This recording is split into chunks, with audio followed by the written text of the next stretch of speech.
Setunggal lagon boten sah mawibawa mangke badhe pun ajengaken tumapaking adicara. Ngaten. Oh, ngaten. Nggih.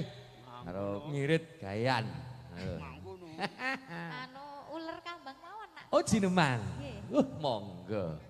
Slendro napa pelok? Slendro. Slendro. Nah, monggo sinambi nenggo dawuh saking Priyagung Kabiji Kinarya Paranpara.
matur sembah nuwun. Sembah nuwun. Ngersanipun para tamu sinedahan kakung putri ingkang namting panghormatan nampi sasmita.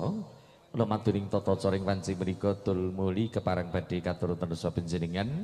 Pramila nyuwun dipalilah keparang badhe hangayati karati angaturaken menggah tata cara pahargyaning uwinengku panjenenganipun Bapak Yatno Miharjo sekalian. Kanthi sarana manembah dhateng ngarsanipun Gusti Heling mring pandoming dumati.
Bismillahirrahmanirrahim.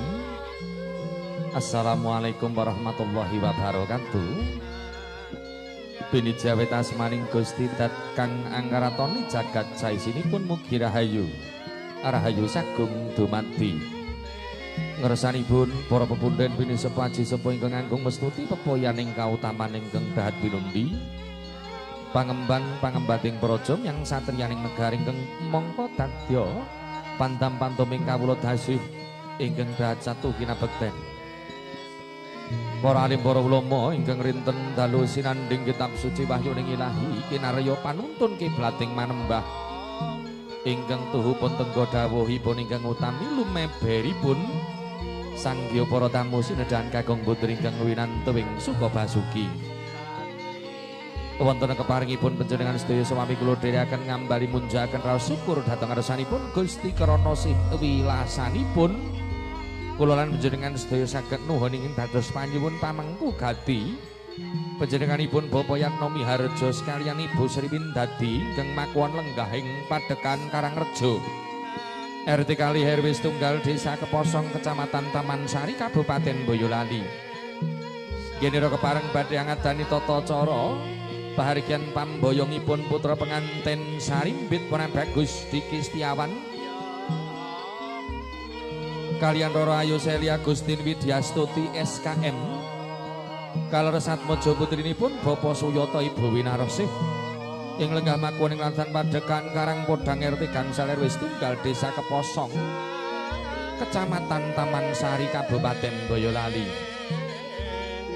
Mugi kanthi barokahipun Gusti jurung pandonga panjenengan sedaya lampahing tata cara pahargyan purwa madya ingga wusana manggih rahayune skala. Diagunging samudra pangaksama dhateng para tamu awit rikalanipun panjenengan sekeca lenggah kanthi mardikaning penggalih. Kepareng kula sumela atur sawetawis wonten sa panjenengan labet nuhuni dawuh saking pamengku gati. Kula ingkang pinureha ngaturaken menggah rantamaning tata cara pahargyan. Lampahing pahargyaning wanci dalu menika pinurwakan pambuka tumuli badhe sawanipun penganten kekalih. Manjing sasana pahargyan tumuli badhe binabar atur pangandika pasrah tuwin panampinipun penganten kekalih. Pasrahing panganten nulya kepareng badhe kasarira panjenenganipun Bapak Sumarana ing badhe katampi panjenenganipun Bapa Bayan Juwandi minangka sesulih sang pamengku gati. Riwusnya paripurna tata cara pasrah panampi penganten badhe kaunjukan tirta wening. Miyang sinengepan sindur tumuli badhe kakanthi manjing sasana palenggahan. Wusnya lenggah kanthi satata penganten kekalih tumuli badhe hanindahaken tata cara ingkang rinakit wonten madyaning sasana pahargyan anyaringi kadang krida dharma Asung sugata wonten ngersanipun sagung para tamu sinedahan. Parantining mangki pamengku gati nedya ambabar wigatos ing gati lumantar atur pangandika panjenenganipun Bapa Setra Maragana badhe ambabar menggah atur panuwun nyang Pambagya Harja awit karawanipun sagung para tamu. Jumenengipun Bapa Setra Maragana badhe kahapit Bapa Triyanto dalah Bapa Sunaka. Sampurnanipun penganten kekalih badhe kasuwunaken gungan tausiah utawi mawidah hasanah saking panjenenganipun ingkang winantuing pakurmatan Bapa Mahmud Agi. Sampurnanipun tata cara tausiah tumuring mangkih badhe tumapak tata cara tumplak punjen miyang panyebaring udik-udik.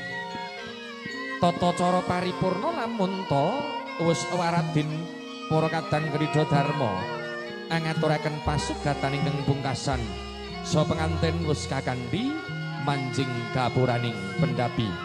Makaten para tamu lampahing tata cara ingkang badhe linambahan nyuwun.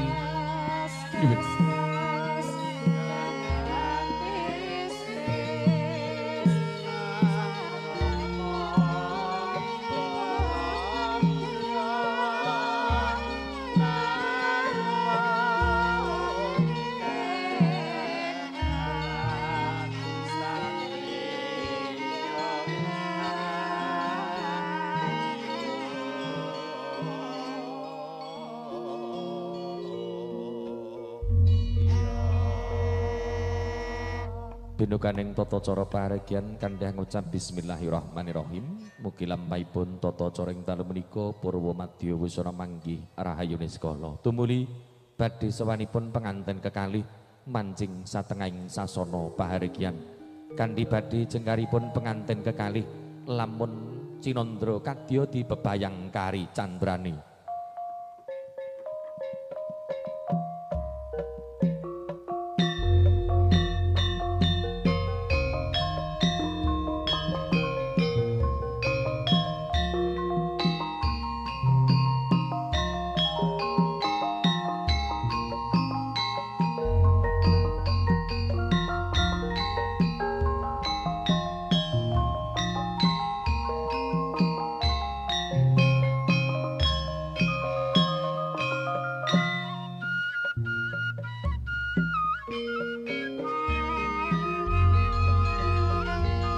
Kawis tinggal penganten kekalih miwah penderek miya saking sasana panti palereman manjing sasana pahargyan. Mugi kepareng tanggaping sasmita panjenenganipun Bapa Bayan Juwandi samapta ing gati sawiga ing diri ing mangke badhe hananggapi atur pangandika pasrahing putra penganten Sarindit. Parantene kanthi Jumenengipun Bapa Bayan Juwandi kepareng badhe kadherekaken para keluarga ingkang piniji.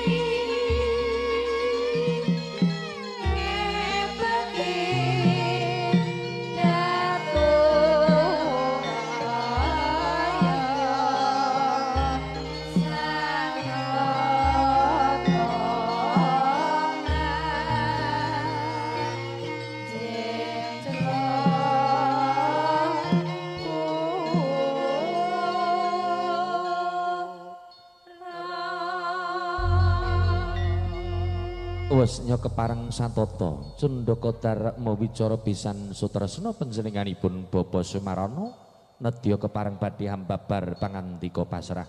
Mariki katur dhateng panjenenganipun Bapa Sumarana sasana mbyang Pandayawara kasumanggaken sumangga nuwun.